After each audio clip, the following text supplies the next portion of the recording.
gentlemen, welcome back to the Shenandoah University Esports Arena. We have one match remaining for the semester, one match remaining for our Rocket League varsity squad here, the NECC Division 4 National Championship, the last one on the line. SU, the 3 seed, facing Southern Nazarene University, the 4 seed, coming in to this championship Thursday here tonight for all the marbles. We'll have to see who comes out on top. We're expecting a very, very close series here tonight. I'm Ben Kincaid, joined by Gavin Eldridge. How are we feeling about this matchup? I'm feeling good, but I don't think as good as Qualic, who just waved at our production camera there. Shout out to him. That was good to see. But yeah, super excited to get into Nationals. It is on a Thursday. It's a late Thursday, so, kind of bit of drear there, but, it's exciting times. Yeah, definitely a late start to a series here for the championship. 9 p.m. Eastern time?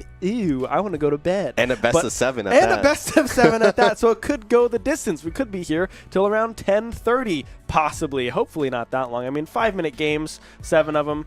It won't be too terrible, but we will just have to wait and see if we do go that far. We went that far earlier on last week. Best of 7 going the distance all the way against, I believe, that was SVSU, that team falling to SU 4-3. Yeah, that game was kind of interesting because when we talked to Shenandoah before that match, they were expecting it to be not necessarily an easy 4-0, but they were feeling very confident maybe they would drop one game, the Shenandoah Classic, as you might say. But instead it went to Game 7. And when talking to them about that match after the fact, it was a lot of, they played at a different pace to us. And we tried to play not necessarily down to their level, but at a slower speed. So, slowing their pace. And that just completely, set them off track. They just were not in the right motions. They were not doing what they usually do, and then that timeout in Game 5 kind of locked them back in. But yeah, kind of concerning that they thought that game would be super easy, like, we would coast through, get to finals, and then they had to work for it, man. Yeah, they were down 3-2 here heading into game number 6 after that timeout, and we were like, oh boy, it might be doomed. Game 5 looked very one-sided for SVSU, and then SU took that timeout, like you said, after that Game 5, bounced back strong. I believe Mango, our captain on the SU team, hit 2 hat tricks back-to-back, at least one confirmed in Game 6, and I'm pretty sure we got another one in that Game 7 as well. So definitely reignited some flames under them of like, hey, this is how we like to play the game. This is what we have to do to win. Let's see if they can bring it here today against Southern Nazarene. We will just have to wait and see. Very close seedings with these two teams. I'm expecting another very, very close matchup. Yeah, and again, looking at like SNU, they, kind of on the same wavelength of Shenandoah. They started off in the regular season a little slow. They dropped a few games, but then in postseason, they absolutely lit it up. They have not dropped a single game, obviously. They also won their conference against New Mexico State, and then they got revenge again against them to send them to finals of here. So they are obviously feeling very confident. Their series went 4-2 to get into finals, so not as close. So obviously they have a lot of the momentum while our team is like, okay, we cannot make the same mistakes as last week. Yeah, SVSU, Southern Nazarene University. I'm used to saying SVSU from last week for 7 straight games. But as we take a quick look at kind of what do these stats look like for these two squads, the regular season record up there for you guys. SU 6-1, Nazarene 5-2. The game record's 20-9 on the side of SU, 17-11, and fairly comfortable series win percentage, 86%, 71% on the other side. So these teams are very evenly matched throughout the regular season here, and we'll have to see if that kind of evenness shows its way through here in this grand finals. Yeah, and then also to note with this as well is game record. SNU has lost one more game than us, but they've only lost 2 individual matches in that as well. So their series are very, very close and very competitive, whereas Shenandoah, usually, if they're going to lose, it's going to be kind of bad. It usually doesn't go to Game 7. It's usually 5 games, maybe 6 if we're lucky. Right. They really feed off of the momentum of winning those first 2 games. So if they lose those, their mentals kind of get a little wary. Yeah, no, and looking at the postseason as well, both of these teams have had a very nice, comfortable run through the postseason for their conference and here at Nationals as well. Both teams sitting at 6-0, 21-5, 21-9. So Nazarene playing a longer series on average than SU throughout the postseason, but they've not dropped a game. They are in it to win it. Both teams 6-0, that 100% series win percentage there, and you can see the game win there, the 81 to 70%, getting a little favored and swayed into SU's side of things. Yeah, and Ben, I'm not sure if you're aware of how math works, but game record-wise, Shenandoah only lost 5 games, and 3 of them were last week. So in those 5 games before then, they only lost 2 games. So they were 4-1, 4-1, 4-0, 4-0, 4-0. You know, obviously, again, like, don't want to beat a dead horse, but momentum is the name of the game for this team, and just getting off on the right foot in this long series today. Yeah, and we saw them get off on the right foot in game number 1 against SVSU. They had that overtime win. It was very, very close. I believe it was a 2-1 victory in game number 1. And then it kind of alternated, right? We saw a win for SVSU, back over to SU, and then SVSU went 2 in a row to force it into that 3-2 series. So we'll have to see if they can keep the momentum going early on in a series. Yeah, and SVSU was also kind of firing all cylinders in that game 5, I believe it was. They scored 5 or 6 goals. It was like 5-2, 6-2, something like that. They were just, you know, really cohesively as a unit. They were playing really, really well. But then the timeout, you know, you have coaches for a reason. Might as well use them. And Qualark, Fernando, all of our people, they clearly got them in the right mental space. Yeah, they were able to kind of lock them back down. They went outside into the fresh air, which is really nice, getting out of the heat of the PC that is underneath them. So they were able to kind of relock and lock back in, and hopefully they can carry that momentum of the last 2 games into this series. I want to touch a little bit on the players that we are going to see here tonight as well. On the SU side of things, we have our normal Thursday roster, our normal Thursday lineup with Mango, Kiazi, and Pagani, the ones in the driver's seat. We see them there on the screen. The goofball all the way to the left as well. Kiazi, let's see if he can bring the energy here tonight to pump up Mango and Pagani. Yeah, and Mango, you know, always looking so serious, but in reality, he's not that serious. You know, he just won our goofiest award, our goofiest gamer award. That's so true. Obviously, as the captain, he has to kind of lock in for the games themselves. But outside of that, he always has high vibes, good vibes, everything like that. But again, you know, looking at him, in those last 2 games, he got double hat tricks back to back, and he was just kind of, I'm going to take the team on back. We're not going to lose this series. So we're expecting that from him as well. But on the other side with SNU, we have someone who, according to Qualark, kind of plays the same way, and I believe it is Briss is his name. He just, our teams are very similar in that regard. They're basically at mirrors. You know, Griff for our team, or Mango for our team, excuse me, and then Briss for their team. They both kind of just want to score all the goals. Everyone else is playing defense. Okay, avoid the ball in the net. That is our job. Let them to play their game. So that's going to be really interesting to see coming into this, is how, you know, maybe Mango plays more aggressively on Briss. Maybe they do kind of a man-on-man defense. Obviously, defense doesn't really exist in that regard in this. But something along those lines where they try to keep up with each other, because those are the 2 stars of these teams. Yeah, I would definitely expect to see Briss and Mango kind of go back and forth, trading goals. Kiazi and Bubba as well. Those very defensive players for both of these teams, able to find a lot of clears and maintain and regain possession of that ball. And then Pagani as well, kind of feeding their way in alongside Lando on the other side with Nazarene. We'll have to see what happens. But we do have Kevin standing by with an interview, which I believe is Mango. So we're going to toss it over to them to take it away and get some more insight on what this matchup looks like. Alrighty, thank you so much, Ben and Gavin. I am here with Mango to talk a little bit about the match ahead of us here today. Mango, how are you feeling? I mean, nervous, of course, feeling good, feeling ready, but definitely nervous. I think the whole team's gonna come out here and perform for you guys. I mean, of course, nerves are an aspect, but we're feeling pretty good. I love to hear that. And speaking of what I love to hear, we just had a moment there where the camera turns on and the place starts going wild. I'm curious to hear, being in an environment where there are a lot more people sort of ready to get you all pumped, how does that kind of play into the match that you're going into? Well, luckily we got pretty good noise cancellation, so we won't hear them too much, but I mean, it's always good when everyone's getting as hype as we are. Helps us keep our momentum, helps us play better. Now, I want to talk a little bit about the opponent here today is SNU. This team, like you guys, has made it up to grand finals, strong bracket run.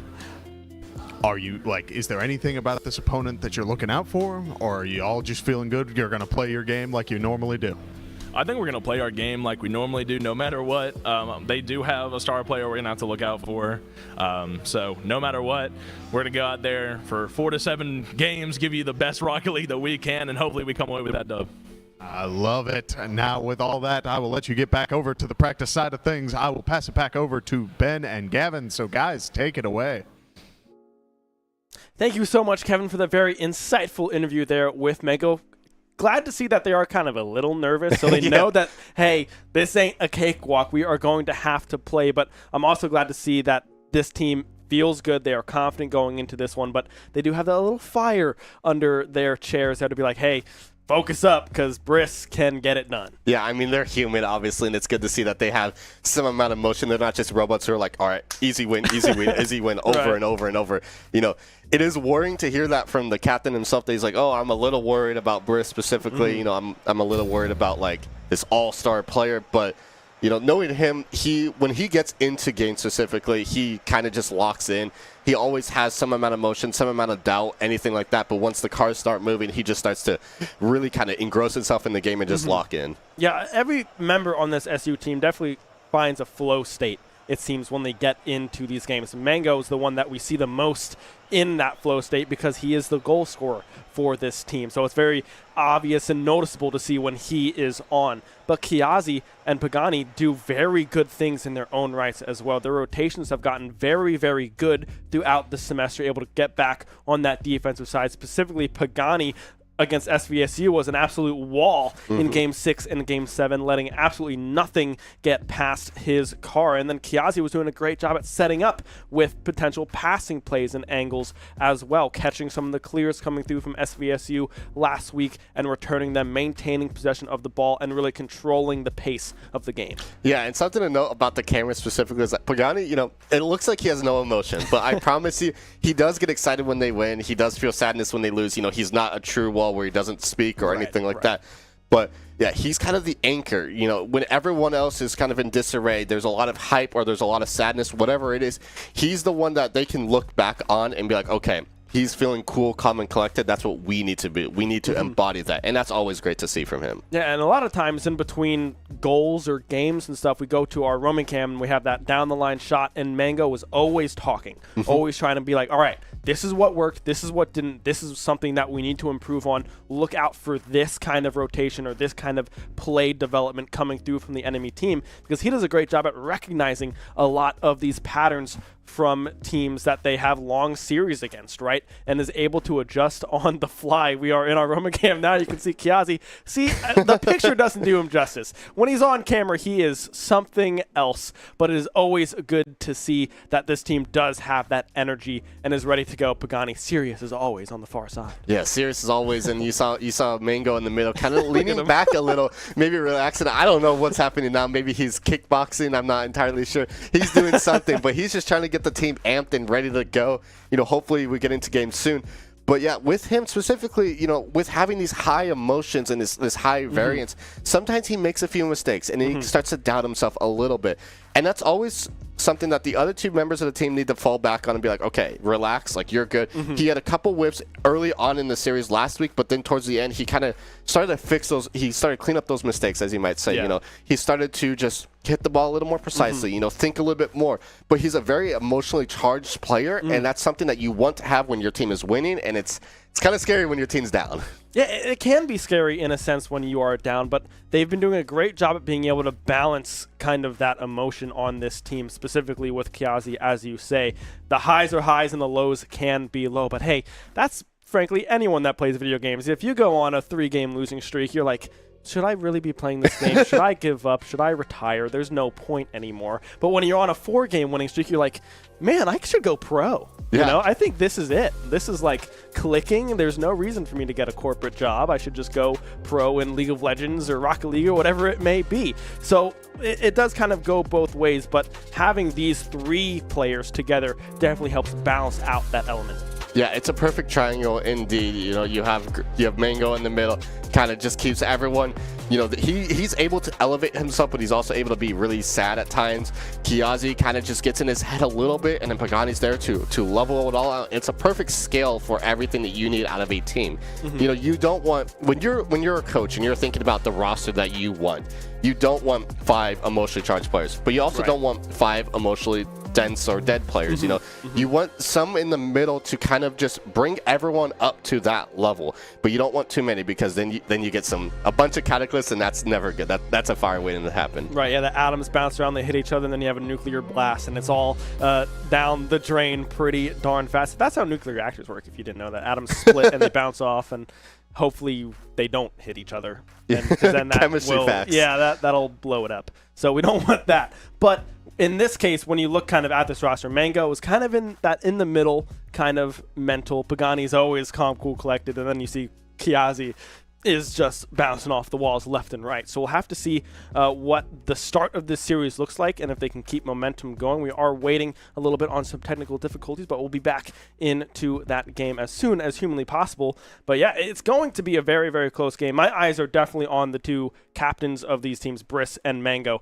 to get this game going. Yeah, and I'm curious because with like Kiazi specifically, you know, we just saw him get so hyped, so energetic, and then it's 5 minutes before the game starts. You know, all the haters are out there trying to silence him, trying to silence his energy, so he has to keep that elevated. But looking at Mango and Briss, clearly Mango is a little bit concerned with Briss as a player and how he's going to perform here as we get into the kickoff starting now.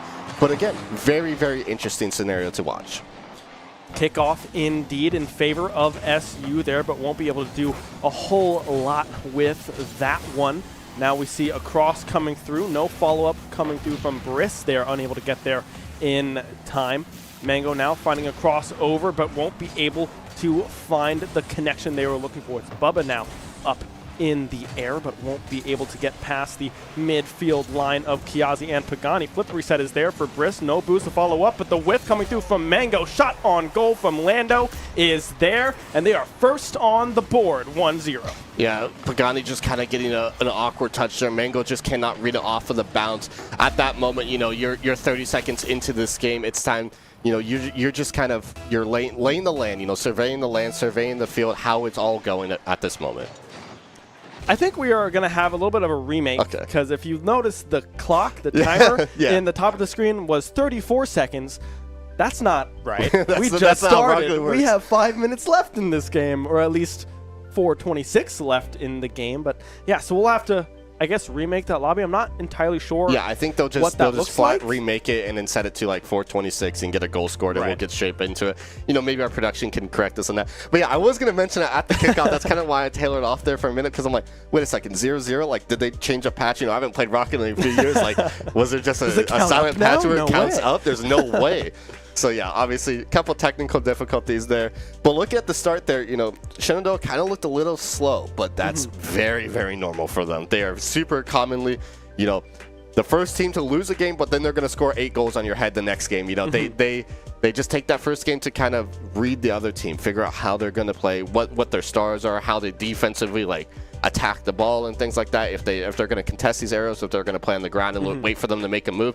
You know, there's a lot of mental game and a mental thought that goes into it, that they take that first game to figure it out. Yeah, and going off of kind of what we just saw in those 34 seconds, Briss is in the air getting flip resets, is trying to style and find fakes here and there, full commits into the net. And then we also saw Lando and Bubba on that defensive side catching those clears, being able to transition that and feed that ball to Briss, which is similar to what SU's game plan sometimes is with Pagani and Kiazi, funneling that ball towards Mango to try to get them some space to work with, to really try to show off the mechanical prowess that these 2 players in Briss and Mango definitely have. Yeah, and think about Rocket League in the way the game, I just got word from production that they are currently trying to figure out what to do with that goal, which I believe it'll just get reset, but we'll have to see. But thinking about the idea of Rocket League and how you play the game, there's a lot of different strategy.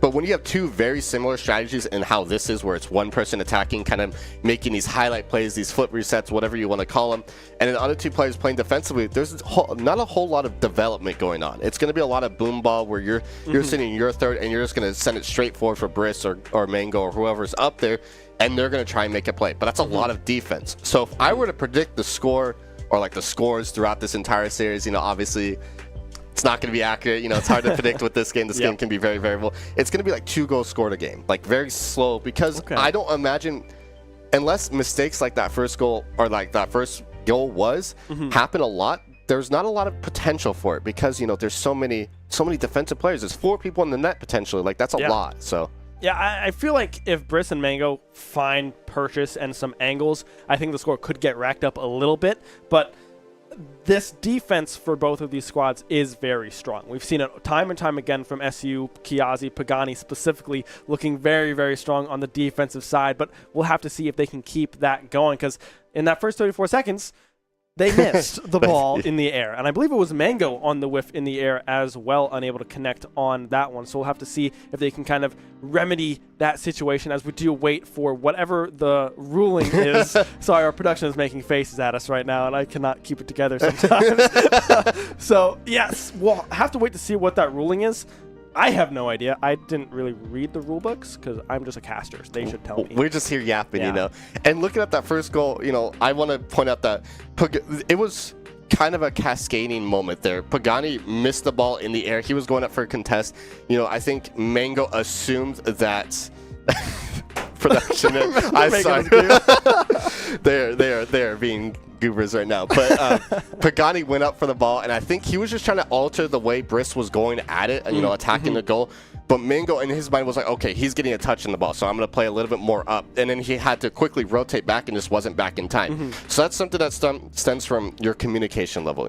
We had a long break between, they obviously scrimmed before this match starts. We had probably 20 or 30 minutes before then for them to just kind of simmer, and then they get out of the game mentality where they're communicating a lot, Ben. Yeah, we'll wait and see what the ruling is on. Sorry, I can't. These guys, I swear, man, they're silly. They're having fun. They're having fun. They don't have to talk for this entire air-filling time here that we get to do. So, hey, congratulations to us. Good on us. Yeah, that's so exciting. But, yeah, so we'll have to wait and see what the ruling is on this goal. I feel like they're going to keep it because, the game started. This was legit until we all realized, wait, it's counting up and not down. Right? So I do feel like the goal is going to stand. They'll try to reset it down to that 426 and kind of just go into a kickoff, I assume. So we'll have to wait and see if they get that done. It looks like we could potentially be jumping into a game here. I saw our production full reset is the decision. So you nailed it on the head. Not what I expected to come through. Right. So the thing that I thought with Rocket League initially was that, like, it's very easy to manipulate the time. You just kind of push the ball towards the goal, and right at that time that you need to hit, you're just going to score it in, and then, it just resets from there. It's a kickoff again. But no. Full reset. Shenandoah gets a freebie there based off a technical issue with the clock. But now clock says 5 minutes. It is counting down, and Briss is already in there, Chris. Or Ben. Hey, that's my name. Shot on goal coming through from Bubba there, but unable to connect. Kiazi following up midfield, sending that one above Bubba. Briss up in the air, already there to push it off into that far corner. And hey, once we get to 426, it's already a better start. Cross coming through from Mango, but won't be able to connect with Kiazi there. Pagani working in the corner, but it's going to be Lando again to catch that one and try to fight their way through for this clear. Yeah, Mango flying straight in. Lando was looking for a touch onto the ceiling, but no. Shenandoah is just peppering the goal with shots, but nothing's able to land as Briss goes up for a flip reset, is unable to connect, and Mango now has possession. He is going to contest it. They lose the 50-50. Shenandoah has a potential on the shot, and I believe that was Pagani that just sat there and kind of relished in the glory that was Mango's first goal of the series. Yeah, look, we got full stop. We were like, oh, this is going to be so beautiful. And beautiful it was. 1-0 now for SU. Slow on the rotations, was Nazarene on that first goal. I don't necessarily think that was a full triple commit. I think they were just kind of caught off guard with how fast that clear was. Mango, a pinch off of the body of a Nazarene defender. 2-0 now for SU. Man, if you're SNU, you hate to just be in that situation. You're just looking for the ball to kind of plop onto the front of your car and then pop it straight up into the air. And Mango, with the speed that he has, he was just able to contest it 50-50 and pinch it off. You know, got a little lucky there, but there's also a lot of skill in that. You know, you have to have the speed, you have to have the awareness to contest that. But here comes Brisk again with a beautiful pass. Just unfortunately, a little too high for Bubba to able to get it into the goal. But now SNU is looking to get one back. Now we can see the plays starting to develop on the side of S. Oh my goodness, Pagani, what a save off of that upper corner. Lando now tossing it down to Brisk. Brisk has some boost to work with, but won't be able to get it past the defense. A big bump on the Mango there coming through from Bubba. Kiazi with no boost to work with, loses out on that 50-50 as well. Cross coming through, the follow-up crossbar and in for Bubba. SNU on the board. Well, SNU gets one back, Ben. They get a little bit of a lucky one, you know, when it hits crossbar and it just kind of falls straight in. That's not very common in that scenario. Usually it just sits on the goal line and all 6 players have a panic of, oh my gosh, the ball's on the goal line. It looks like someone has to do something with it. SNU gets one back now. Pagani gets a ball that's set up perfectly, but Shenandoah is opting to play a little bit passively now. They're up 2-1 right now. They just want to kind of chill out for a moment now as we have a second to breathe. Yeah, Lando with a flip reset there as well, trying to get a little fancy with it in the air, but Pagani was able to read that one, not get faked out just yet. Kiazi with a shot on goal, but really just a clear, if anything, as Brisk is there to catch it. Mango now up in the air. Flip reset is there, but will just let it drop down into the corner. Now it's Lando trying to get it past Pagani, but no. Clear coming through from Bubba will find the corner, but no one there from SNU to follow up. Kiazi sending it back over to the corner. SU hold on to their 1-goal lead. Yeah, and if you look at the boosts in the corners of your screen, Mango and Brisk are both just playing with everything. They're using everything in their tank, trying to get these goals, trying to spark something for their teams, and it's opting them to kind of flail in the air. They're getting up, they're like kind of faking for a shot, but then they realize, oh, I have no boost. Tink! Lando just gets one on a tink there. Unfortunate for him. And now Shenandoah's on the attack with Mango off the ceiling. Mango with a demo onto Brisk as well, but no one from SU there to follow up on that attack. It could have been a great opportunity. They were able to find it. Flip reset from Pagani. Finds the cross. Kiazi with the follow-up. 2-score lead now for SU. 2:10 to go. Man, Pagani just decided, you know, I want to be Mango for a second here. I want to go flying through the air, look for a flip reset. And he opted for a pass there to Kiazi. You know, that's a rare time where Mango's just not involved in the goal. He was on the reset, and Mango, you know, looking there like a proud father. He's like, hey, my team, they got my back there. They grew up so fast, says Mango. The sophomore in Kiazi able to find that goal to give them a little bit of a cushion here in game number 1 of this best of 7. SNU now trying to get back on the scoreboard, but Lando in a weird spot. Kiazi now makes it 2. 4-1 SU. Yeah, 4-1 SU with 1:55 left to go. And I'm not really sure what Lando was expecting there. I think Mango kind of faked him out, looking, you know, maybe Lando thought that Mango was going to make a quick shot there, so he went up too early, but it was really, really good patience by Mango. Something that's a little rare for Shenandoah to have is patience. They're usually just all out, you know, we're going to hit the ball. The second comes in front of their car, and Mango opted to wait. And that was really, really well played by them, and it gives them a huge 4-1 lead. Mango now up in the air, going for a potential double tap. Won't be able to connect. It was just a fake. It was a fake, guys. It's all right. Don't worry about it. Pagani back on that defensive side. A cross coming through from Lando there, but is well caught by the SU defenders. Kiazi trying to find a clear. A little awkward touch that sends it back over to the corner for Bubba, but it's Mango there. Or excuse me, Pagani there. No, it was Mango. Both of them were in that corner. I don't know who hit the ball, but one of them did and was able to find a cross over towards that far corner. Yeah, that's an adaptation right there, Ben, that we just see is that Shenandoah now with a 3-goal cushion is looking to play more defensively. Those 2 times, you know, you had Mango and Pagani, and then Pagani and Kiazi before then, both double committing to make the save, make a good touch on it. Just keep the ball out of the third as they're just playing time with 1 minute left. Brisk gets demoed there by Mango, you know, kind of a headshot for one captain to the other. And now Pagani's just looking for an offensive attack. But again, 50 seconds left. They don't need to do anything. They just need to play it slow, keep the ball in their or in the opponent's third, and just wait the timeout. Yeah, Pagani back on the defensive side. They're just searching for those clears and doing a pretty darn good job at that right now. 35 seconds left here. With that 3-goal lead, it's going to be very difficult for Southern Nazarene to come back in this game number 1, especially if they can't get it out of their half of the pitch. Mango up in the air, finds a little drop crossover. Hovering in front of the net is the ball. Kiazi not following through, finds a cross instead, fighting to try to get it through the defense, but unable to do so. But yeah, these clears after clear coming through from this SU team means that this 3-goal lead will most likely stick unless Nazarene is able to bury it here.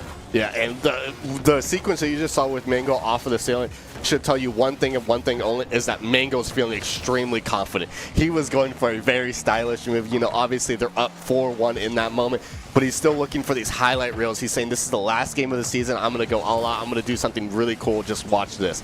Fortunately, it wasn't able to land right there in that moment, but Shenandoah takes game 1. They are very happy with it. 4-1 lead, so even if you think about the technicality where SNU scored 1 goal before the reset, Shenandoah still takes game 1. Yeah, 4-1 the score here in that game number 1. 2 goals coming through from Mango, 2 coming through from Kiazi. Took him a while to get online in last week's semi-finals against SVSU, but is already on the board. Pagani, the one in the deep sleep, the slumber coming through, but still playing very, very good on that defensive end, setting up a lot of crosses, a lot of angles, some assists coming through from that player on SU. Yeah, man. Pagani was a little sleepy there, but he also had that really nice passing play where Mango was not involved. You know, even if he's not the one scoring the goals, he does have a lot of passing plays. He's kind of starting this offense up for SU. He's just, you know, he's the catalyst for them. And I hate to use that word so much, but in Rocket League, that is so important for you. You just need someone who can send the ball forward, get the first touch, you know, beat one defender, and then you have a 2-on-2 or you have a 3-on-2, and that's how goals are scored. Bubba with the only goal for SNU. So Briss is a little quiet in this moment, but, you know, game 1, you're kind of just feeling each other out. You're just trying to figure out how each other likes to play. You know, both teams have now learned, hey, if our coaches didn't tell us this, we play the exact same way. And Shenandoah just got the upper hand in the game 1. And it looked like in game 1, Briss did have looks, but Mango was doing a great job at matching the tempo. It was a shot on goal coming through from Bubba. So actually a double tap off the crossbar. Kiazi able to redirect that one out of the net. Mango now trying to find a cross. Some boost to work with, but will instead just try to push it to that far corner, playing it safe, not willing to overextend by any means. Man, that was a crazy read from Kiazi. I'm not sure if that was intentional, but he just kind of drove up the wall and hit it off the backboard from Briss's redirect. Kind of an insane sequence there. I'm not sure if it was intentional, but it leads to Shenandoah to get this kind of free offensive attack. Now, Kiazi with a shot on goal, it goes into the corner of their side, but Mango's there with the speed.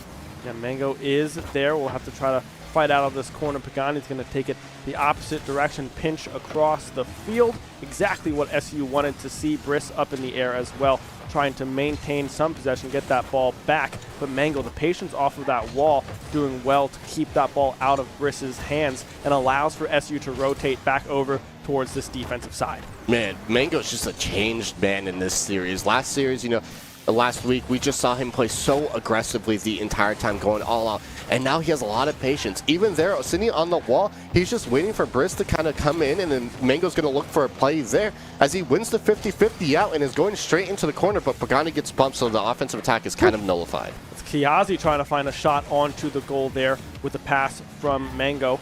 The cross coming through from Pagani as well. Mango off of the post. Kiazi trying to follow up, but won't be able to get there in time. The ball still hovering. Mango still with possession. Flips it up far corner. Mango on his head. 1-0 SU. And Ben, this is what I'm saying. Look at the patience. Mango just stopped his car right there in the center and was able to basically steal the ball away from SNU. You know, you never want to stop your car in Rocket League. This game is constantly go, go, go, go, go. But because of that, if you stop one time, it's going to throw everyone off their tracks. And Mango was able to just kind of dribble it in. It was beautifully played. Yeah, Mango being able to find that cross to that far corner as well, and really just maintain possession of the ball in the face of all of those Nazarene defenders was very, very good from that player. We can see SNU now trying to get back at the Hornets, but they're struggling to find any purchase as it's Kiazi following through with that clear, trying to find that cross out of the corner, but good rotations coming through from Nazarene. Mango with the flip reset, trying to go bottom corner this time, but won't be able to find it. Yeah, and you can tell that SNU is a little scatterbrained right now in this moment. Bubba and Lando keep going for these double commits. You know, they're kind of laying their cards on top of each other. Really feeling the pressure now as Shenandoah's up 1-0, and they are up a game in this series. you know, they just don't want to let Briss down. You know, they feel like they're the defensive people for them. And here again, Mango just kind of reads the ball, reads the clear, and he's able to just carry it in. But Bubba and Lando really feeling the pressure. They feel like they cannot stop Mango and Kiazi and this offensive pressure that Shenandoah has. Yeah, it's Briss going back for that boost. Thinks they have the time to get back, but they just are not there in time. Mango moving quickly with that ball in the air, able to find that goal, giving themselves a 2-score cushion here in game number 2, 2-0, as we just crest the halfway mark of this Rocket League match. Let's see if Nazarene has anything to say about a shot on goal. Again, off the crossbar, follow-up coming through, but Briss is able to carry it out of harm's way and possibly find a cross here towards a team member, but a whiff coming through from Lando means they aren't able to capitalize on the aerial carry from Briss. Yeah, 2 minutes left in NECC Nationals game 2 now, and Griff was just carrying the ball in, but Briss is here now on the respawn. Kiazi looking for a play here, kind of gets into an awkward position where the ball is stopped, but now you have to make a play on it. Pagani's looking to send it into the corner, maybe go for a pass to Mango, but no, Mango's back getting boosted, and now SNU has an offensive attack. Yeah, Briss with the carry, won't be able to find it. Shot off the crossbar yet again. The follow-up sent off towards the corner by Kiazi with the save there. Nazarene now having some pressure here on the offensive side. Can they do anything with it? The tap through from Briss, but won't be able to connect as it's Pagani in the air, able to find the clear. Kiazi now in the air with the ball. Doesn't have the reset there and won't be able to get down in time to contest Briss on that ball. Man, that's kind of a funny scenario there. We don't usually see Kiazi going up and looking for the shots. He's usually on the ground just kind of surveying the area, making sure no one misses, everyone does their due diligence. But there we see Kiazi again. He's just, just kind of feeding off of everyone else's energy. He says, hey, I can do this too, man. I can take on two members of SNU and just get the ball straight in. Beautifully played by him, and obviously on the camera, he's feeling very confident at this moment. Yeah, I mean, he just spread arms wide, making sure that no one can get that ball past that car. Bubba now in the air. Kiazi with the pinch off into the corner, and Mango with the clear there, trying to get it past Briss, unable to do so. But yeah, Kiazi and Mango now. 4 goals for Mango, 3 for Kiazi, and Pagani on this defensive and setup position that he has been playing so far in this game number 2 and game number 1 is working pretty darn well, if I do say so myself, with half of a minute to go in game 2. Yeah, 30 seconds remaining, and Kiazi's just looking to contest it now. You see SNU with 2 members on that ball. They are just so stressed. They feel like they have to score in that moment. Pagani almost gets one himself. Kiazi back into the corner looking for a shot. No, it is deflected off, but here comes Pagani, maybe sending up for Mango. Mango's unable to get it going, but now the ball is straight in the center. Kiazi looks for a shot now. 7 seconds left, 3-0 lead for Shenandoah, and they are just looking to kill the clock. That clock is dead. 1 second left. As soon as that ball hits the ground, it will be done. And SU finds themselves now with a 2-0 series lead, off to a very, very hot start. Man, it's good to see that Pagani, is out there talking. The wall does speak, as we learned last week in the interview. He has some emotion. He's smiling. He's feeling good, even though he has no goals scored. That's what I love about this team, is that they really play as a unit. They don't care who's the all-star, they don't care who scores the most goals, who's the highest ranked, anything like that. They just want the wins, and that's all they care about. They scrim so much, and they are just so selfless in that regard. Every single person just feeds off of each other. They all just want to see each other do the best that they can, get the highest rank they can, get the highest placement they can. And now they're up 2-0 in Nationals of Division 4, and they're looking to go really far with this. Yeah, and even if you don't have a goal scored, that is not what makes you a great player, right? Pagani has been literally everywhere and pretty much involved in almost every single goal and play that SU has been able to draw up thus far. Very, very good ball control coming through from Pagani, making sure that Nazarene is sitting there waiting for the ball to just arrive to them, making sure that they can't win out on these 50-50s, follow up on these clears, because the rotations from that player are just so darn fast. You can't make it to the ball in time before Pagani sets up another pass play and another attack for the Hornets. Yeah, absolutely, Ben. And immediately I started a dialogue because I kind of figured from a mentality standpoint, you're down 2-0 now, and both these games have been very convincing, that SNU would opt to take a timeout, so we'd have more time to kind of digest that dialogue. but instead they're opting to just go straight into it again. You know, clearly SNU feels like everything that's happening they can fix. And Briss, they're going for a shot, but he kind of just lets his car fall. You know, he doesn't want to overcommit because they've been getting burned on these counterattacks and these three-man plays that Shenandoah has. So now maybe they're going to opt for more of a defensive approach and go for these, you know, kind of in their third all the way up into the goal type goals. Stuffed cross there from Pagani, not letting that ball get anywhere towards the net. Mango double tap potential, but won't be able to connect the ball. Dribbles towards the halfway point of the pitch, but won't be able to find any connection yet is SNU. Mango with the save up in the air, again going for a double tap, but instead it's Lando up in the air to find the save and the push over towards the corner. Man, it's good to see that Mango there just was not scared that he missed the first double tap. He immediately went back for a second one. I believe that was Pagani that kind of whiffed the ball there. Pagasi's there to save the day. You know, the wall can miss. The wall, you know, there's ways to get around the wall, you know. Yeah. But it's good to see that Kiazi was back there. And again, with the save, with the clear into the corner. But Shenandoah is kind of feeling the offensive pressure from SNU. They feel like they don't have a moment to breathe. Kiazi's on 0 boost. Mango's on 40. They just feel like they have no gas in the tank at this moment. They're just constantly under pressure. But Pagani making a good save there off the touch.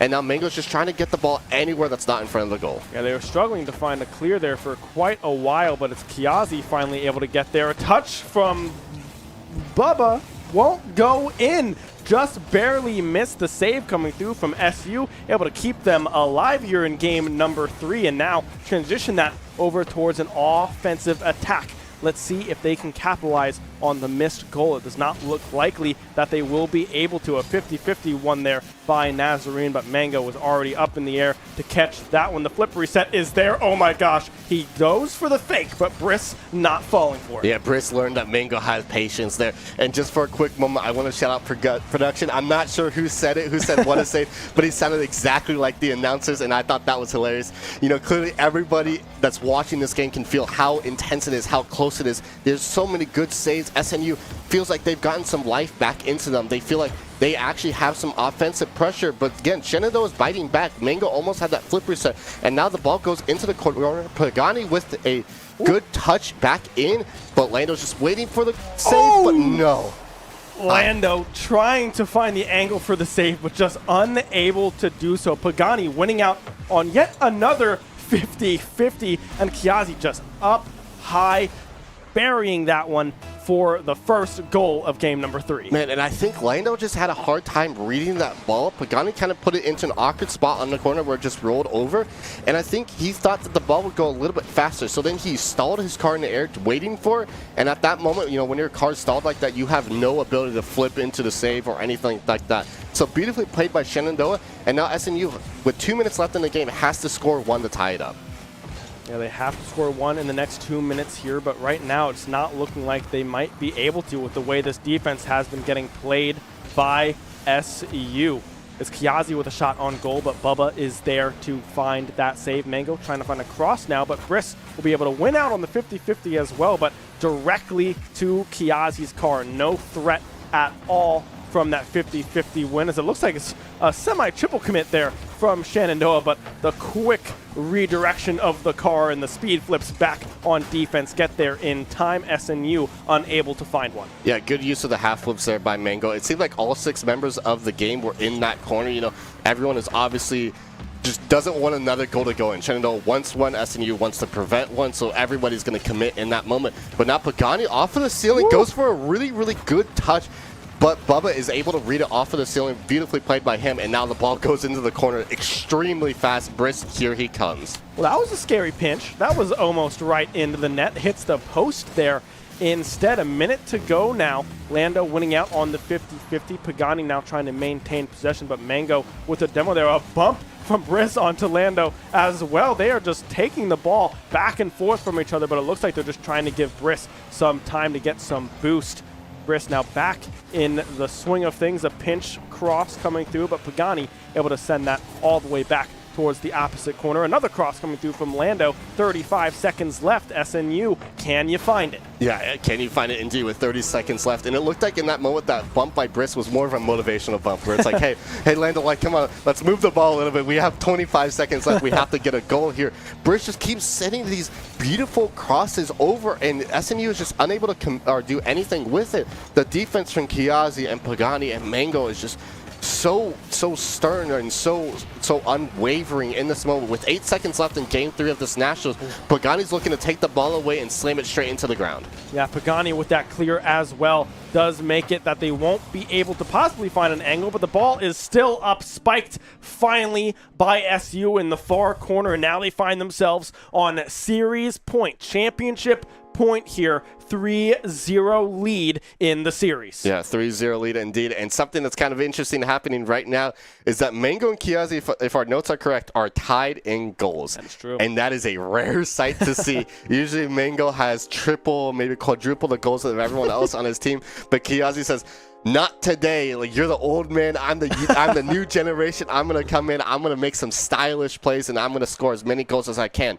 But SNU, again, Briss and Lando, very, very quiet. Bubba got that first goal in Game 1, and then nothing from then on out. It just seems like Shenandoah, who's usually known for this unrelenting offense, these triple attacks, these triple commits, everything, these huge passing plays, just is really, really good on defense at this moment.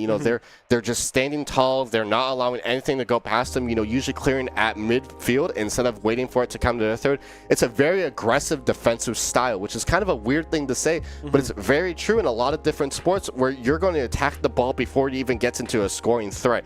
And I feel like that was an adaptation that was made because of how capable Briss is as a player. His ability to make these huge aerial flipper set plays, they're just not even giving him a chance to breathe. It feels like every time he has the ball, he has zero boost because he's boosting his entire way there to get possession of it. Yeah, SNU now need to find themselves a reverse sweep if they want to walk away here with a national title. Bubba in the air trying to force their way past the defense, but won't be able to do so. The cross from Mango coming through, the follow-up. Oh, Pagani unable to get there in time. Extremely close, but the ball just touched a little bit too hard, sent a little fast on that crossing angle. Mango back on defense there to hopefully defend, but no. Briss will be able to toss it up to Lando, able to find the goal. 1-0 Nazarene. Yeah, man, you just need one, and then you can start from there. Beautifully played by SNU. But something, I don't know if people notice, but I'm incredibly colorblind. And in that moment, it looked like on the save for SNU, Briss was kind of facing his goal. And I was like, oh, wait, they're going to score there. And then you made the comment that, like, Pagani was almost able to score. I was like, wait a second, that wasn't an own goal? He was in a very, very peculiar place in that moment. I'm not sure how that happened.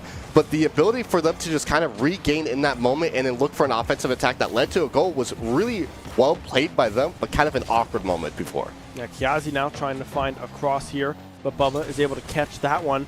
SNU now find themselves where, with their first lead of the night here in game number 4, they have not been able to find a lead at all in those first 3 games. Pagani now with the cross, Briss with the touch, but Kiazi with the shot, saved. Mango with the follow-up will be able to find it. The triple commit strikes true, and SU tie it up at 1. Tied up, 3:54 left in this game number 4, and Kiazi looks for a shot, and Mango says, anything you can do, I can do better, and he just follows it up with a much better placed shot. Obviously Kiazi helped a lot with getting the goalie out of the way, but Mango's not going to admit that. He's just going to say, I had the better angle, I had the better shot, I had the better speed, whatever you say it is, he did it better, and now it's tied up with 3:45 left to go in game 4. Now Mango making sure Kiazi doesn't have any more goals than he. Mango now with 5 in this series. Kiazi still sitting there with the 4, and Pagani yet to find themselves on the board yet here. Kiazi, however, almost did hear me, but won't be able to find the goal there. A very strong shot, but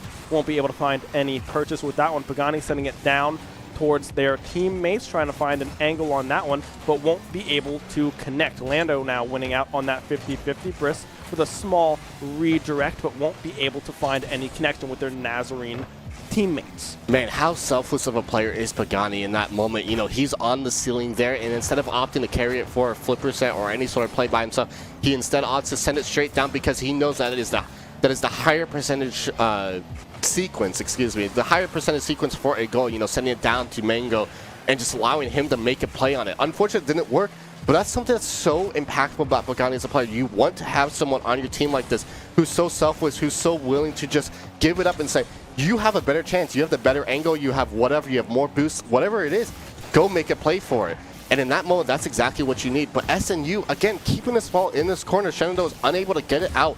Mango's going to attempt to make a play off of the ceiling, and he does clear it, but it goes right into Briss's hand, which is a scary spot to be in. Yeah, Briss flipping it up. Piazzi is almost what I said. That is two different players combined into one. It's Mango now with a shot on goal, almost getting through the defense. Briss is there to find the save, keeping this one tied up as we crest the halfway mark here in game number 4. Can SNU stay alive? They had a lot of offensive attacks coming through in that last 2 minutes, but now it looks like they will be able to find another one. Just as I think the momentum is swinging, Briss brings it all the way back and finds the lead yet again, 2-1. Man, and I'm trying to figure out what really happened in that moment. I think, you know, obviously Kiazi missed the ball, but I don't think that was necessarily a whiff from him. I think it was more of a miscommunication between Mango and Pagani, because it seemed like Mango was going back right and Pagani was going back left. Both sides thought that the other was going to make the save, and just no one was there to make a touch. But Briss, shout out to him, because he was just able to, you know, see that no one was contesting him. He's just going to take it all the way. And now Shenandoah is really feeling the pressure here as SNU is down 3 games in this best of 7. They just are sending everything they got at Shenandoah. Yeah, it looked like Lana was going to have another amazing angle, but just unable to get it low enough to go under that crossbar.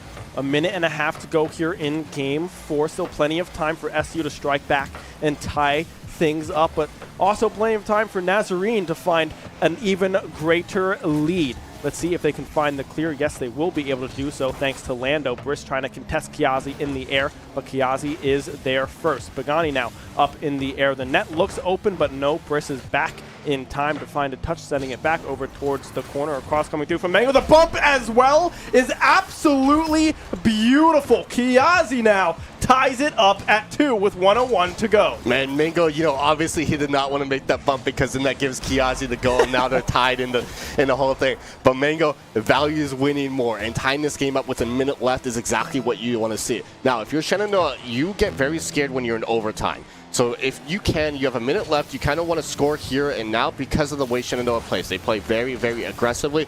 They play kind of all-out mentality where free goals kind of just come by sometimes. You know, sometimes it just seems like, oh, that shot was like 5 miles per hour and it went in. That's just by essence of the way Shenandoah plays. So now 40 seconds left.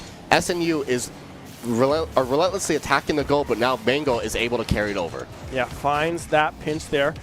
30 seconds to go. Briss up in the air, but not a whole lot of boost to work with. Passing it down to Lando. A shot on target. Mango back in time to redirect that one towards the post. So another shot coming through goes just high above the crossbar there, and Kiazi now back on the offensive side. Flips it through. The demo coming through as well. It's sitting there, but Briss is able to find a push off into the corner.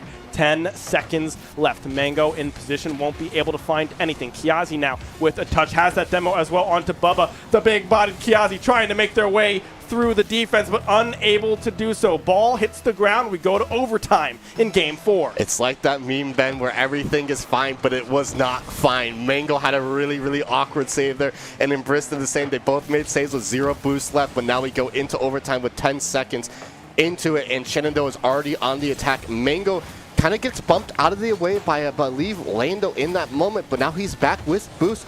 Lando seems to have full possession of it, but no, he has no boost to make a play, just make a passing play into the corner.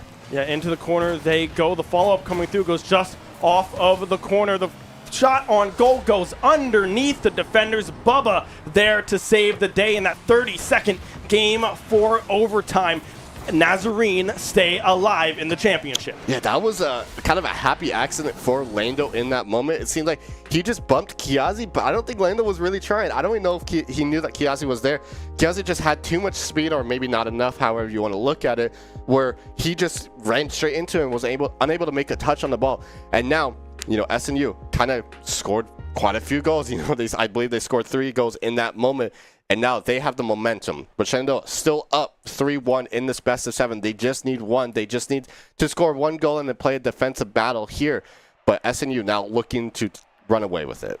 Yeah, I mean, possibly trying to gain some sort of momentum in that game for win. It will not be a clean sweep here in this national championship, but SU, I mean, you need to win one game. Nazarene needs to win 3 to win this championship. You have all the time in the world to find this 5 minutes to go your favor, pending a potential overtime like we saw here in game number 4. But it was a very, very close game number 4. We saw Lando and Briss, Bubba, all 3 of them finding a goal in that game, trying to keep Nazarene alive. It was Kiazi and Mango with a goal each in that game number 4. But Nazarene might start waking up here. Looks like their offensive shots are now on target. They're following up on double taps, on passes, and are catching clears and able to catch up to their own clears to transition that into some offensive power. Yeah, the formula for success for SNU was all 3 members of the team had to score, and Shenandoah has not had that yet.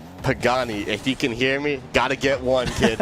You know, last week I did the same thing where I said Kiazi's been really quiet and he proceeded to score 2 goals. And this moment, if Pagani can score 1, I can almost guarantee that Shenandoah will win this individual game. But it all starts from getting the ball out of their third. Lando looks for a touch. It just kind of goes a little bit wide. Mango's looking to kind of speed the ball out of his corner and look for an offensive attack. He gets a beautiful touch, and Kiazi's just unable to finish it in. It was kind of an awkward angle with his car. He just didn't have enough power behind it. Yeah, just unable to get to that ball in time is Kiazi. Pagani did follow up on that angle, but was unable to get past the defense in that corner. Kiazi with a save goes low. Pagani with some momentum in the air, but it's Bubba able to meet them halfway and get that ball out of SU's control. A pinch now over towards the corner. A minute in here in this game number 5. Lando whiffs on that one as Kiazi up in the air, but still a good center ball coming through from Nazarene. Briss in the air, tosses it low. Bubba is there, and SNU is first on the board yet again. Yeah, but I don't think that was a whiff from Lando at all. I actually think that was a calculated fake. As much as people in Rocket League like to say that they're faking whenever they miss, it really seemed like in that moment that Bubba was there to make the passing play, and Lando didn't commit any boost in that moment to make the touch. So it just seemed like really well played by them. It feels like they're communicating exceptionally well, where they all know exactly what they want to do as a team, how they want to make these beautiful attacking attempts. Kiazi now in the air, trying to find a cross over to Mango. Mango with a shot on goal, but Lando is back into the net to find the save. The pinch off the ceiling as well. A shot which would have been on goal from Nazarene is blocked by Kiazi at the midfield point. Back up in the air, bumps left and right. Pagani now trying to find an angle, but won't be able to find the goal. It's Lando there to redirect. 3:10 left in this game, and that was about 15 seconds. Still keeps going, where SNU has 0 boost, and Shenandoah is just unable to make a play on it. Bubba and Lando, I don't think have had a boost packet in like 30 seconds at this point. Just constantly under pressure, but they are holding strong. They are making sure that this ball does not go in, as Shenandoah's throwing everything they have at everything, including the kitchen sink, at this goal. Yes, Pagani now in the air, another shot on goal. Briss is there. Mango, however, able to squeak it by the defense. And look at the boost in this replay. Absolutely nothing to the name of Nazarene. Mango with a beautiful touch over all 3 members of that defense, able to tie it up. Man, yeah, if you're looking at this game without the boost, if we could not see the boost, SNU would look kind of silly in that moment. You know, you're committing 3, oh my gosh, and a kickoff goal for Mango. He says, you know, Kiazi, you're not going to contest me. You know, I'm going to outscore you. I demand it. I foresee this happening, and he just gets a free kickoff goal there with 2:43 left in this game. Yeah, Lando fully sent it on that kickoff and absolutely missed. 2-1 now the scoreline in this game number 5. Still plenty of time to work with, but if you're Nazarene, you're kicking yourself for letting that one go through. It was such a close game, and letting up a freebie like that definitely comes back to bite you mostly every single time when that happens. Yeah, I fumbled through that one. Hey, guys, take it away. Mostly every single time. I like that call. SNU, you know, obviously when you have such a high-level Rocket League game like this, you know, all these games have been really, really close, even though the scoreline's 3-1. You know, you hate to see a kickoff goal. That is the most demoralizing thing, even from a spectator's perspective, because, you know, at that moment, I was communicating, I was talking through my whole monologue, and all of a sudden there's another goal, and I have no idea what happened, and that's just unfortunate. But now SNU is just down 1-2 with 2 minutes left in this game, and they really want to get that back because they don't want to go out swinging like that. Briss up in the air trying to connect with Lando there. Bubba now trying to find a cross as well, but SU locking down on the defensive side of things. A pinch coming through from Pagani, and Kiazi goes down low but won't be able to find a connection with Mango, who is, I'm assuming, waiting for some kind of cross to come through, but possibly not wanting to commit too hard and leave that goal open for a tying shot. Yeah, a minute 30 left in this game. Shenandoah knocking on the door of a championship here, and the nerves are starting to set in as Kiazi kind of front flips into the ground. A little bit of an awkward angle there, but no, Mango says, team, we don't have anything to worry about. Let me give us more of a cushion, and he just bangs that one straight in. Beautiful pass by Pagani, off the corner. He's still silent in goal regard, but assists, he's definitely leading the team. Yeah, I mean, Pagani again with another great touch. Mango able to catch that one off that corner as well and thread the needle through two defenders there on Nazarene. And they might be able to do it again. Mango up in the air, goes low, a slow shot coming through. And I think that might have been another backflip, question mark, just like Game 7. Briss, what was it? Ooh, that's not what you want to do. Ooh, indeed. That is exactly what happened last week with SWU. Was an unfortunate backflip that kind of sealed the deal. Shenandoah, they're kind of like hunters in that regard. When you make a mistake, they are looking for it. They're just going to keep putting the pressure as Mango looks for a stylish play there. Pagani's up in the air as well. Everybody's throwing everything at it because now they feel like SNU is scrambling. They're panicking. They have a minute left to score 3 goals, and Shenandoah's not going to give them a chance to breathe. A minute left indeed. 3-goal deficit, like you say. Briss with the flip reset, trying to find anything. A triple commit coming through from SNU as well. Won't find any purchase. I mean, just mistakes coming through from Nazarene in the final minutes of this Game 5. Finds themselves crumbling to the pressure of the Hornets. Yeah, crumbling to the pressure, man. Shenandoah just has so much pressure on this game. They just are constantly attacking. This ball's been in the corner for the last 15 seconds, and now they're going to finally let it out. They're going to say, SNU, you can have this ball now. You can take possession, but they don't want it. At this moment, they are panicking. They're triple committing to everything. 10 seconds left in this game, down 3. 10 seconds left indeed. Mango up top trying to go for a double tap. 5 seconds and counting. SNU, you're down 3. Once this clock hits 1, it'll be done and dusted. SNU trying to finish the season on a high mark. The double tap angle from Lando. The shot goes just wide from Nazarene. The ball finds the ground, and you can see the pop-off from Kiazi, far side. They have done it. The NECC Division 4 National Champions are your Shenandoah University Hornets. Yeah, indeed, Division 4, big win for them. In the past, they've always done pretty well. I don't believe they've ever had a championship like this for them. They've made it super far in playoff runs, everything. But shout out to Pagani there. He's still stone cold. They won, and he's just like, here, I'll give you a little fist pump, whatever. Mango and Kiazi, not the same at all. Kiazi was up instantly, and I don't know if you heard it all the way back here. Frame 1 jump coming through from Kiazi. I heard him screaming through 2 doorways here two from doors. where we are standing. So yeah, Kiazi got loud. Mango, I heard him a little bit, but really it was that wacky, goofy player there on the far left. But nonetheless, a championship brought home to Shenandoah University. It's a 4-1 series victory for the squad, looking in complete control through and through. Yeah, and that's really heartwarming for them because this game did not feel close, like the last game specifically. So they had time, for like the last minute and a half to say, oh my gosh, this is happening. Like, we're winning everything. Like, you don't have all of the stress leading up to, you're up 3 goals with a minute left. At that moment, you're like, wow, we did this, guys. Like, hey, like, good work. Take your victory lap, whatever you want to say. It's nice to see that it wasn't as much as the casters love to have it as a Game 7 overtime goal, then you don't get these huge pop-ups. People are like, oh my gosh, I'm relieved. Like, oh, we did it. This time, they were able to just feel so confident, feel so happy after the pack. Yeah, and you could see the pressure kind of surmounting on Nazarene as well. We saw the kickoff goal go through, the backflip from Briss as well, the misinput coming through there on that save. It is hard to really find. Oh my goodness, do we have a okay, gift? Well, sure. Hello. Yo, what is up, team? Oh my. Hi, how are you doing? How are you doing? Hey, congratulations on the win. Hey, thanks, man. Hey, yeah, Appreciate of you. course, no problem. Appreciate Yeah. you. Where's the rest of my team? Are they all coming back? I don't know. Are they coming back? Are they? Where's my team? I don't know. I don't know. We could probably make space. They're coming. Oh, okay. we're getting the team. Okay. team's on the way. Right.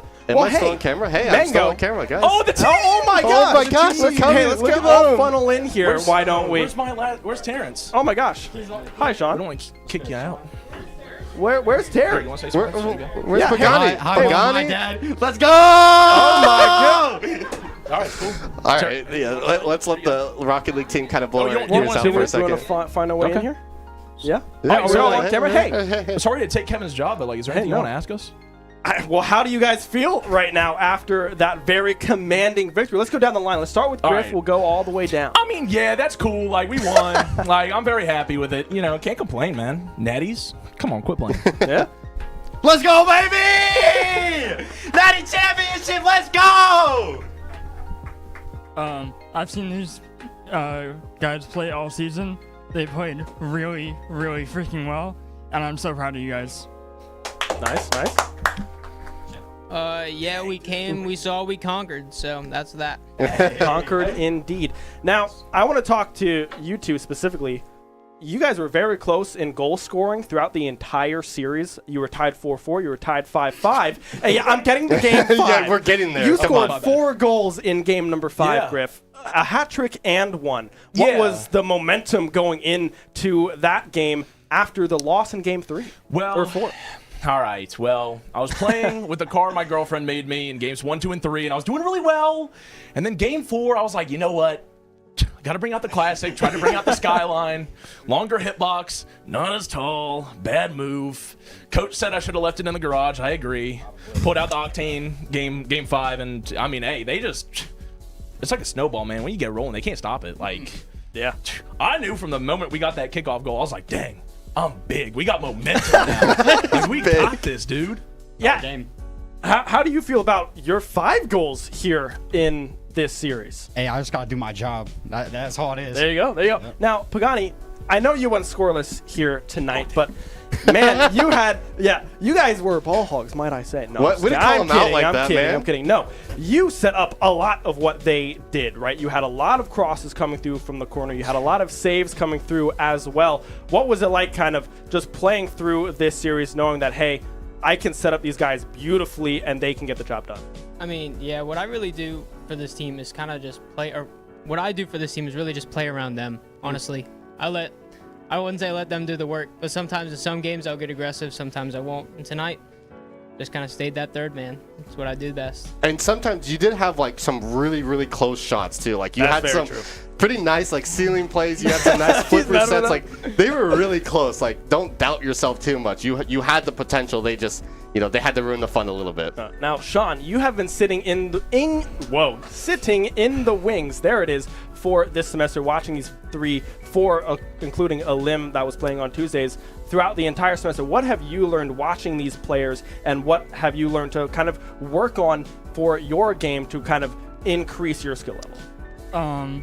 It's not all about the mechs, which showing off is a very fun thing, but it's not the whole entire thing. Goes down to the fundamentals, goes down to you hitting your shots, goes down to you putting it in the net. And off of all of you guys, yes, you can be a really good player, but if you can't work with your team, there's no reason to win. Yeah, No, I mean, absolutely. teamwork makes the dream work. I mean, we saw it here tonight. Any final words you guys would like to say to the audience, to the prod team, to anyone in the arena? I mean, we just want to say thank you to everyone watching, supporting all season long. Not only the people at home watching on stream, shout out all the parents, the loved ones that are watching along with our journey. But thank you to our amazing broadcast here that are making this all very valuable for your viewing pleasure. I see them all through the window. They do more work than anyone out here. Shout out our admins for having faith in us the entire semester long. We couldn't do anything we do without them. So shout out everybody here. That was Right really on. That was really heartfelt. Well, yeah, I think you hit everything. Does anyone else have anything to add to that spiel? No, we're good. No? Yeah. Well, alrighty. Well, congratulations, everyone, on the victory. National champions, you 4 are. I don't know what the process is want me to now. get out? Hey, maybe we just I don't toss know. it. I mean, the interview's done. You can stay here. Yeah, We're just no, going to they- toss it to I'm an ad. kind of curious what's gonna happen. That'll I be don't know. a little bit of Do we everything. still do an interview with Kevin? Oh, I don't know. Is Kevin out there? I don't believe Kevin's gone. that's Hey, happening. do one of you guys want to toss it to the ad? Kiazi, you want to toss it for us? You want to toss it to the ad? Toss it to ad You break? want to do an interview? Or Wait. the end? Oh, wait, Kevin's here. Hey, we're stalling. I don't know what's going happening. on? Hey, I it's don't like either. it's like the last broadcast of the year minus the Smash event happening. I believe Oh, this yeah, Saturday. yeah, That is yep. happening, but this is the last Shenandoah official That is true. broadcast. So That is you know true. we're getting kind of a little sloppy with it. I'm not really sure if we're going to an interview. I think we have wrapped up the night. We are all Okay. good and ready to go.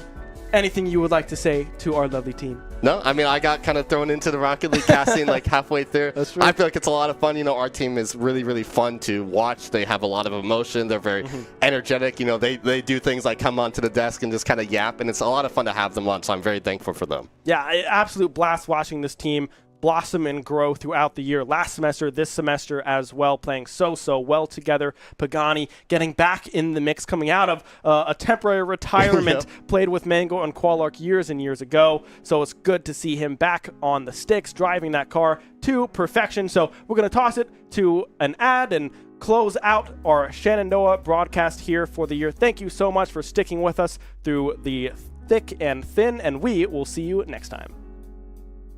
Shenandoah University is a big little university rising. With 22 Division III sports teams, over 200 areas of study, over 300 annual performances, an elite academic esports program, Nationally ranked health professions programs, one of the biggest university presences on Broadway, immersive AR and VR learning programs, cybersecurity and computer science programs, and innovative undergrad and graduate programs. all at a place that cares for you. Shenandoah University is the big little university rising. Find out more at su.edu/rising.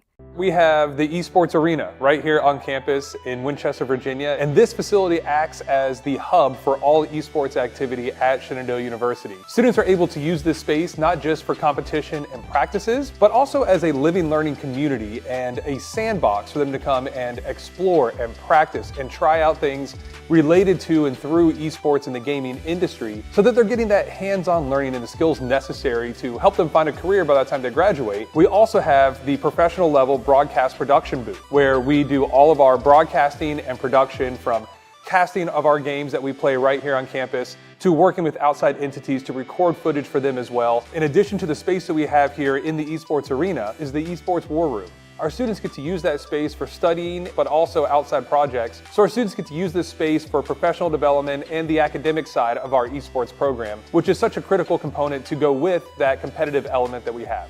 So we combine all of our facilities at Shenandoah University with competition, community, and career preparation. We have over 250 days of programming, and there's something for everybody, and we want you to be part of it. Mango, to talk a little bit about the match ahead of us here today. Mango, how are you feeling? I mean, nervous, of course, feeling good, feeling ready, but definitely nervous. I think the whole team's gonna come out here and perform for you guys. I mean, of course, nerves are an aspect, but we're feeling pretty good.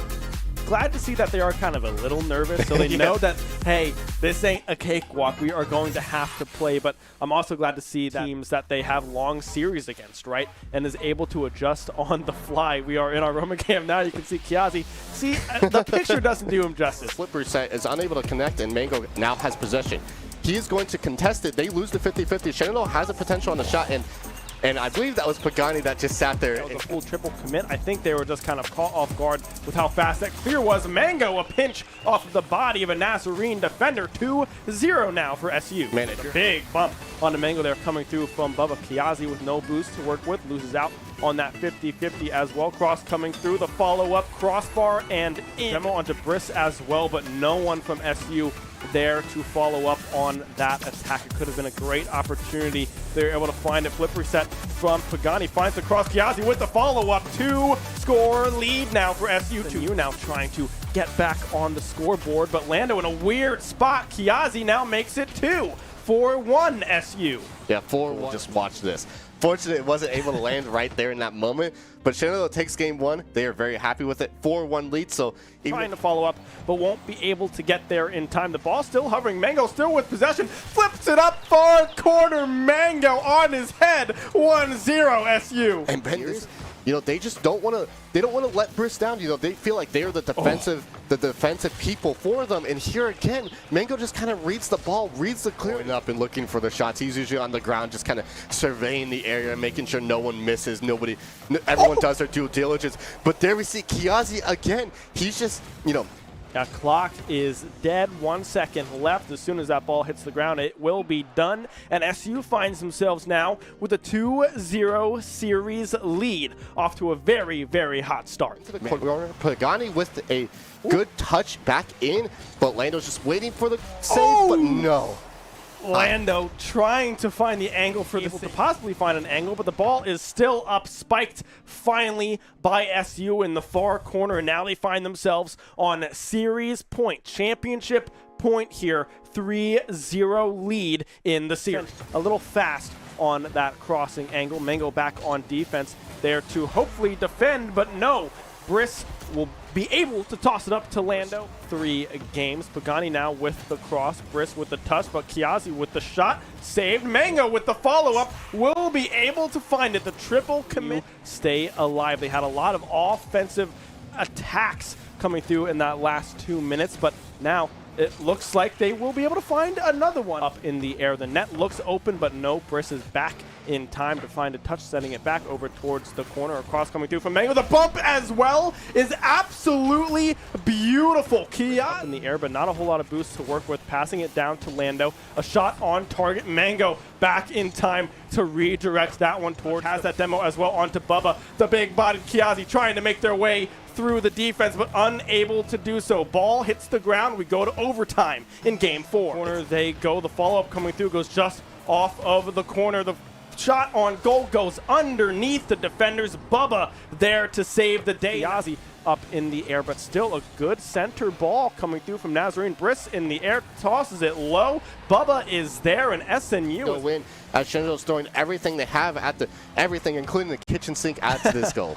Yes, Pagani now in the air, another shot on goal. Briss is there. Mango, however, able to squeak it by the defense. If you're looking at this game without the boost, if we could not see the boost, SNU would look kind of silly in that moment. You know, you're committing 3. Oh my gosh, and a kickoff goal for Mango. He kind of front flips into the ground.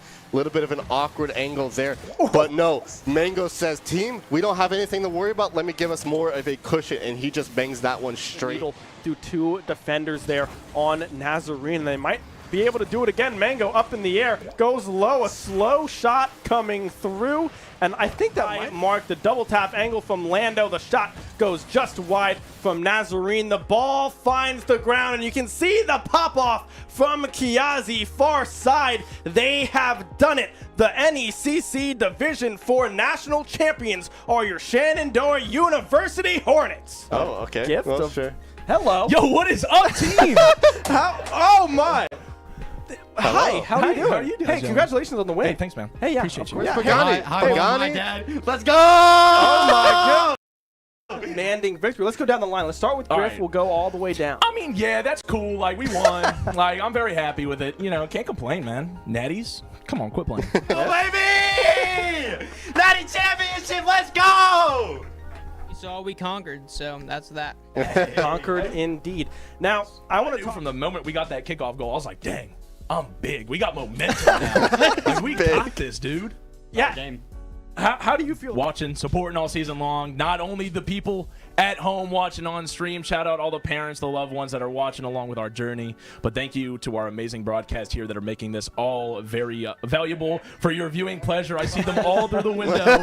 They do more work than anyone out here. Shout out our admins for having faith in